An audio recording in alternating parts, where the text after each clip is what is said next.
Halo semuanya, selamat datang di ulasan materi kita kali ini. Jujur ya, saya antusias banget ngebahas topik hari ini. Karena perjalanannya bener-bener luar biasa. Kita bakal ngeliat gimana sebuah konsep yang berawal dari sesuatu yang super kecil, bayangin, cuma separuh buah kurma, bisa berkembang jadi fondasi hukum nasional, bahkan ngebentuk model makroekonomi yang kompleks. Berdasarkan riset mendalam dari teman-teman di UIN Sunan Gunung Jati Bandung, kita bakal ngupas tuntas kalau teologi Islam tuh nggak cuma ngomongin soal surga dan neraka, tapi secara matematis dan legal, ini ngebangun struktur kesejahteraan sebuah negara. Jadi siap-siap aja ya, karena cara pandang Anda soal amal dan ekonomi kayaknya bakal berubah drastis setelah dengerin ini. Oke, biar nggak penasaran, ini dia garis besar yang bakal kita obrolin. Pertama, kekuatan separuh buah kurma. Kedua, transformasi menjadi hukum positif. Lanjut ke matematika distribusi kekayaan. Terus, zakat dan pertumbuhan ekonomi. Dan yang terakhir, investasi terbesar di akhirat. Yuk langsung aja kita mulai. Bagian pertama, kekuatan separuh buah kurma, skala mikro dari teologi. Coba deh kita renungkan sejenak pesan dari hadis ke-6 ini. Jagalah diri kalian dari api neraka walau hanya dengan bersedekah separuh buah kurma. Pesan dari Rasulullah ini dalam banget. Ini bukan cuma anjuran moral biasa loh, ini adalah bukti teks fundamental yang negasin kalau nggak ada yang namanya amal itu terlalu kecil.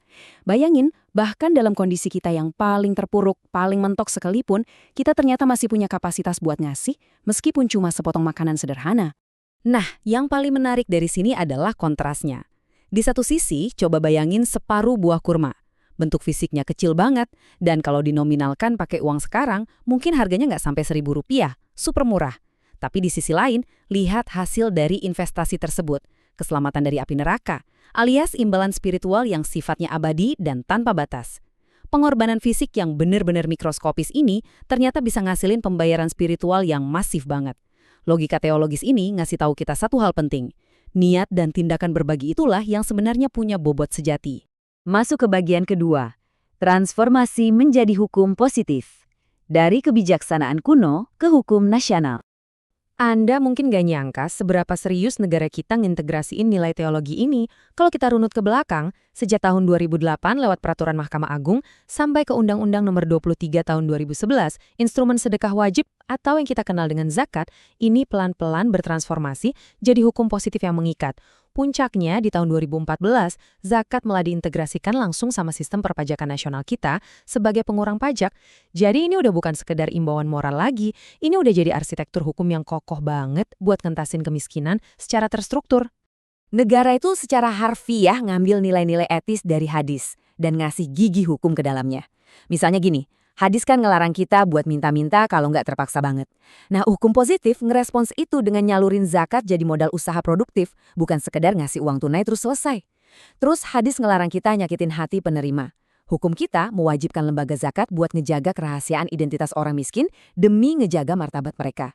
Kerennya lagi, ancaman spiritual dari hadis buat orang yang suka nimbun harta itu diterjemahin jadi sanksi administratif dan pidana oleh undang-undang buat mereka yang sengaja nolak bayar zakat. Bener-bener tegas dan tertata. Kita lanjut ke bagian ketiga, matematika distribusi kekayaan, matematika keras dari amal. Disinilah semuanya jadi kelihatan sangat logis dan terukur. Konsep sedekah wajib ini, kalau dikonversi, mirip banget sama rumus fungsi jika maka yang presisi. Rumusnya gini, zakat sama dengan total harta dikali 2,5%. Tapi ada syaratnya. Harta Anda harus nyentuh ambang batas dulu, yang namanya nisab. Itu setara dengan harga 85 gram emas. Dan hartanya udah mengendap selama 1 tahun penuh alias haul.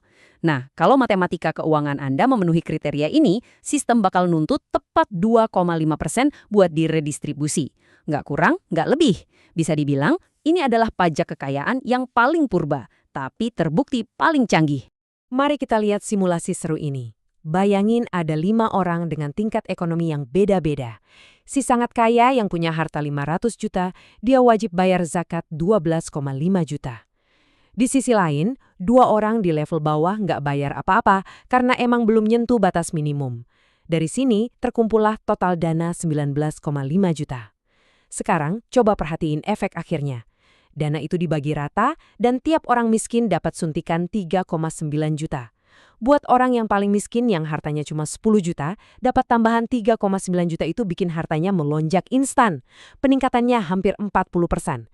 Dan jujur aja, itu terjadi lewat pengorbanan yang nyaris nggak kerasa buat si orang yang sangat kaya. Dampak makro dari simulasi barusan itu benar-benar luar biasa. Hitungan matematika ngebuktiin kalau intervensi zakat ini bisa nurunin koefisien Gini alias metrik pengukur ketimpangan sosial dari 0,52 turun jadi 0,47. Artinya apa? Ketimpangan di masyarakat kita itu secara otomatis berkurang sampai 9,6%. Ini udah bukan cuma klaim agama semata ya, tapi ini fakta empiris yang diakui oleh ekonomi matematis. Bagian keempat, zakat dan pertumbuhan ekonomi. Model pertumbuhan Solow dan pertanian. Nah, ini dia yang ngejelasin secara brilian seberapa kuatnya sistem ini. Lewat model pertumbuhan Solow yang sangat terkenal di ilmu ekonomi, para peneliti bikin 2 skenario. Skenario A, ekonomi berjalan tanpa adanya pengeluaran zakat. Dan hasilnya pertumbuhan mentok di 2,1%. Tapi begitu zakat dimasukkan ke dalam persamaan, di skenario B, pertumbuhannya langsung melonjak jadi 3,5%. Anda mungkin mikir, kok bisa sih uang yang dikasih-kasih begitu aja malah ningkatin total pertumbuhan negara? Jawabannya gini, zakat itu emang sedikit ngurangin duit yang biasanya ngendap di modal fisik. Tapi, dana itu dialihin gede-gedean buat ngebangun modal manusia atau human capital. Uang itu dipakai buat mendidik, ngasih makan, dan menyehatkan masyarakat kelas bawah. Hasilnya, kita punya angkatan kerja yang jauh lebih tangguh dan produktif. Logika presisi ini juga kelihatan banget di sektor pertanian. Kalau sawah seorang petani diairi gratis oleh hujan dari langit, pajaknya 10%. Tapi kalau dia harus keluar modal beli bensin buat nyalain pompa air, pajaknya langsung dapat diskon jadi 5%. Lihat kan, rumus ini secara cerdas banget ngitung biaya operasional manusia, nyari titik seimbang yang pas antara keringat yang dikeluarin, hasil panen, dan kontribusinya ke masyarakat luas. Masuk ke bagian kelima, sekaligus yang terakhir, investasi terbesar di akhirat. Pengembalian investasi tanpa batas. Di dunia ekonomi, konsep ini dikenal dengan nama logaritma utilitas sosial. Inti sederhananya kayak gini, bayangin kita ngasih uang 1 juta rupiah ke kantong seorang triliuner. Pasti nggak akan ngubah perasaan atau gaya hidup dia sedikit pun kan? Biasa aja. Tapi coba kasih uang 1 juta rupiah yang sama ke keluarga yang lagi kelaparan. Itu bakal nyiptain ledakan kebahagiaan dan nyelamatin nyawa mereka.